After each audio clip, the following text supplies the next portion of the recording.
We now know how productivity really functions. We know which choices matter most and bring success within closer reach. We know how to set goals that make the audacious achievable, how to reframe situations so that instead of seeing problems, we notice hidden opportunities, how to open our minds to new creative connections and learn how to learn faster by slowing down the data that is speeding past us. This book is about how to recognize the choices that fuel true productivity. It is a guide to the science, techniques, and opportunities that have changed lives. There are people who have learned to succeed with less effort. There are companies that create amazing things with less waste. There are leaders who transform the people around them. This is a book about how to become smarter, faster, and better at everything that you do.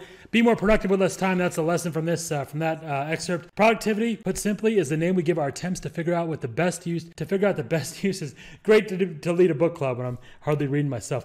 Productivity, put simply, is the name we give our attempts to figure out the best uses of our energy, intellect, and time as we try to seize the most meaningful rewards with the least wasted effort. It's a process of learning how to succeed with less stress and struggle. It's about getting things done without sacrificing everything we care about along the way. In the age of automation, knowing how to manage your focus is more critical than ever before. How's it going, guys? Ozzy Mayo, rhymes with KO, bigreader.com. This is a book review of the book Smarter, Faster, Better: The Secrets of Being Productive in Life and Business by Charles Duhigg. This book is really pretty fascinating. A few of you have asked me about this. I got a few questions about this. By the way, this is kind of like our Big Ria book club. I'm taking requests. Whatever book you suggest, I'll read it. I read constantly. I'm basically a speed reader still. Not as fast as I used to be, but because this has made me a lot better of a reader because I go through this. And although these are some of my least popular videos, those of you that are going through this, the guys that go through this and gals, really appreciate them, and I appreciate that, and I want to make sure that I keep doing it because you've helped me stay accountable. So many of you are getting so many insights. Going through these videos, it's like you read an entire book in 3 to 5 minutes. It's the best. It takes a lot longer for me to read it because I read a book basically 3 times. I go through it once, I highlight all the great stuff in red or like yellow, and then the other like notes I circle, and then I go through again and I have to like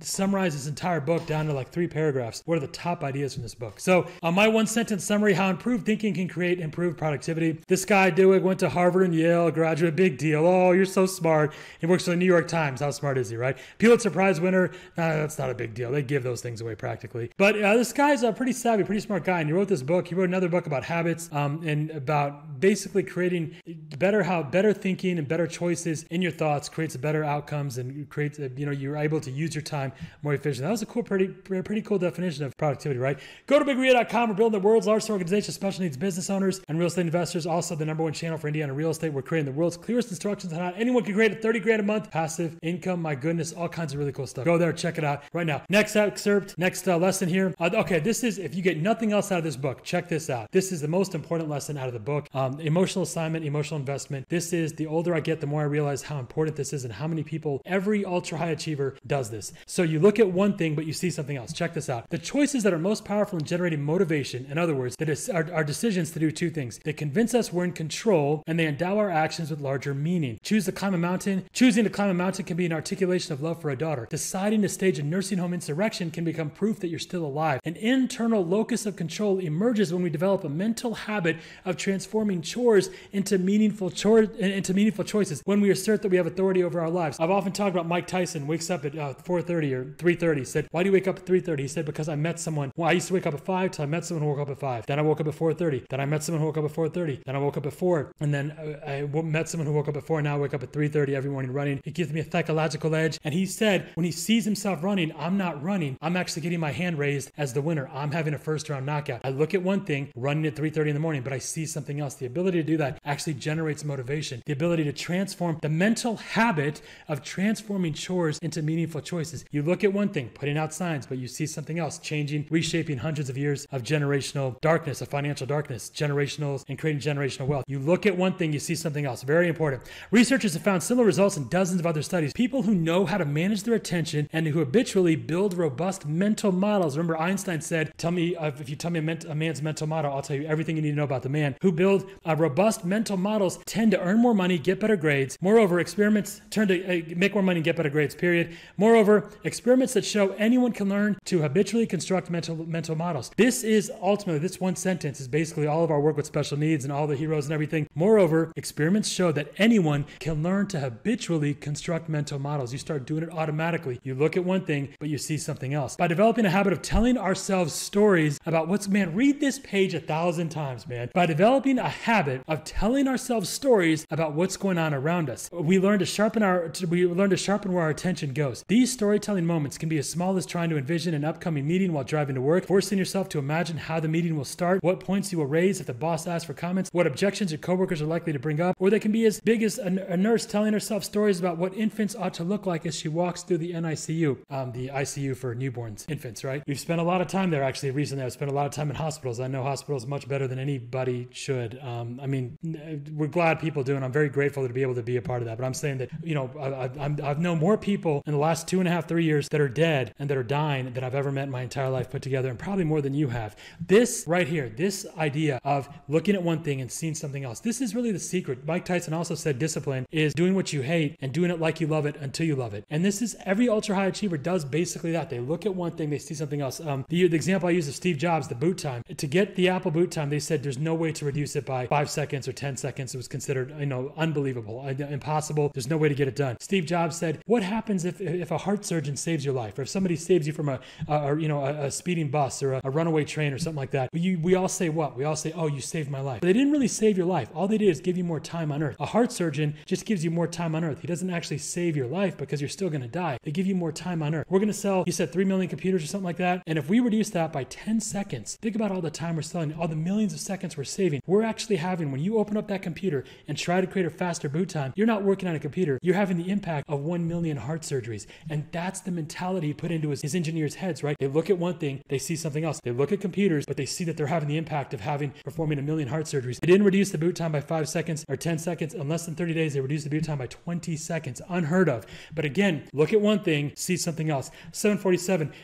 There's a great class we have you should check out on how to make an extra $2 to $3 grand or whatever a week, $500 to $1,500 to $2,000 a week, writing 500-word articles. I walked through the entire process, the entire algorithm, exactly how we're doing it. Some of our heroes are doing some really cool things now. At the time, I don't think we had anyone making 10 grand a month. Now we've got about 5, 10 people consistently making $5, $10, $15,000 a month, writing these articles for clients and then getting residual work, right? So you're actually creating, not passive income, but eventually it'll be passive when you hire writers. But somebody asked me, they said, awesome, when I wake up and I write these articles, I'm just like, I love this Stephen King quote. Stephen King says, I wake up, I write 2,000 words instantly before I do anything else. The secret to doing that is I put as much thought into that as you do into brushing your teeth. It's just automatic, right? When you wake up, we have a zombie mode, right? There's a story we use of a guy who got half his head cut off by his son. He woke up the next day, got his paper and started eating his cereal. They found him dead at the table. All these things he did with his brain gone, cut off with an axe, as he had an axe, his murder with an axe in his sleep. Really ugly stuff. But even with your brain missing, your body will get up from the muscle memory and do certain things. That zombie mode from when you wake up, we got to put better and better stuff in there. Stretch, do yoga, work out, do something, write down what you're going to do, envision what you're going to do, go through stuff like this, envision what's going to happen, use affirmations, lay out your day, start tattooing your willpower on every moment of your day. But the reason I bring that up is because our hero said, Osmo, I'm getting, I don't like doing it, I hate doing it, I really dread it. It's kind of become this drag on me, it's bringing me down. I said, well, how about this? What's the biggest benefit from doing this? He said, you know what, if I do this, I don't have to travel, I can spend time with my daughter. I said, well, here's what you want to do. Every morning when you wake up, write exactly 747 words. Why 747? What do you think of when you think of 747? You think of the jet, right? I said, yeah. So when you write those 747 words, you never have to get on an airplane again. You never have to leave your family again. He smiled, he laughed, now he wakes up and he does it instantly. No questions asked, no problem. This is the problem you have. Why doesn't everyone do the stuff they should do? Because when you look at it, you associate pain with it. In the brain, what fires together, wires together. Start putting a better association with it. Look at it in a way that can make a mental habit of transforming chores into meaningful choices, man. It's like Ray Dalio said, meaningful work, meaningful relationships. Look at the mundane. Look at one thing, see something else. Look at the ordinary and see the extraordinary. Look at signs and see the extraordinary.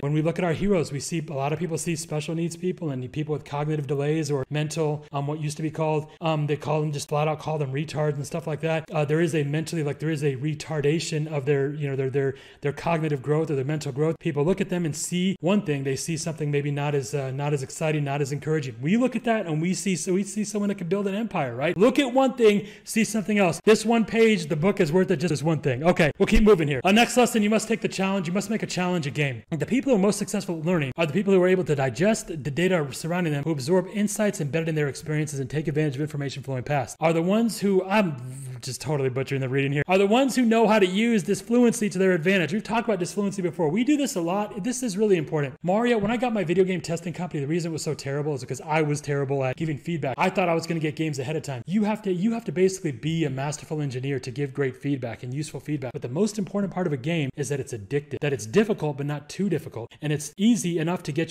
the hang of it. But if it's too easy, it gets boring. We're all just that's the most important part of the game is every level has to be slightly harder than the last, right? But if you go too fast, if it's too difficult, we all quit. If it's too easy, we lose interest, right? And disfluency is inviting that. It's when they write down, I talk about the experiment in one of our book reviews where they put the instructions in very small print. And by putting it in very small print and making it harder to read, people actually perform better at the task because it was disfluent, which makes it more difficult, increasing the difficulty of understanding something. The difficulty of instruction slightly improves.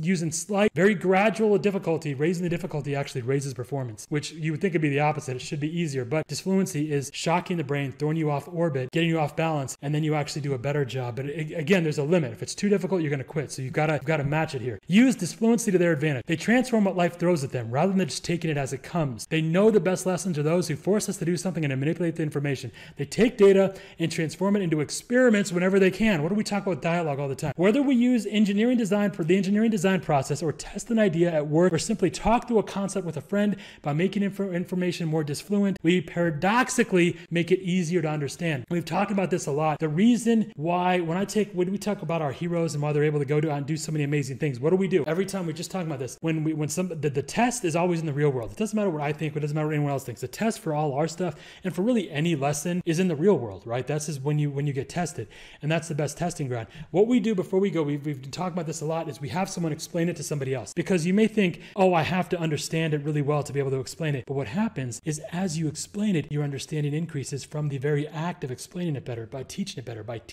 becoming a better teacher, you become a better learner, and you can do it in real time as you're trying to explain it because you're thinking of ways to parallel it. Anytime you're trying to teach something to anybody, basically what you're doing is you're taking something they are already familiar with and you're taking something they're not familiar with and you're finding ways to parallel. That's the only way any of us ever learn something. We take what we are not familiar with, but we have to find a way to relate it to what we are already familiar with. And the faster you learn, the more and more things you're familiar with, and then the more you learn. Does that make sense? Like the smarter you get, right? It's easier to get smarter because you have so many more things that are in your mental toolkit, right? I talk about this. This is the stuff that we focus on, we do so much of, because if once somebody gets this, and the disfluency or the difficulty, the challenge has to be on a scale, right? If it's too difficult, again, everyone checks out. So it's got to be on a scale. But when it's right, they get addictive, man, it's great stuff. So we paradoxically make it easier to understand. In our own lives, the same lesson applies. When we encounter new information and want to learn from it, we should force ourselves to do something with the data. Again, all the time we talk about this. It's not enough for your bathroom scale to send daily updates to your app or your phone. If you want to lose weight, force yourself to plot those measurements on graph paper, and you'll be more likely to choose a salad over a burger at lunch. If you read a book filled with new ideas, force yourself to put it down and explain the concept to somebody else sitting next to you, and to be more likely to apply them to your life. When you find a new piece of information, force yourself to engage with it, to use it in an experiment or describe it to a friend. And then you will start building the mental folders that are the core of learning. Every choice we make in life is an experiment. Every day offers fresh opportunities to find better decision-making frames. This process, this idea of making it fun, we always talk about come up with an animal, give it a name, and draw it out. What is it doing? And we can actually use this on a grade to grade your day and make sure that your Tyrannosaurus Rex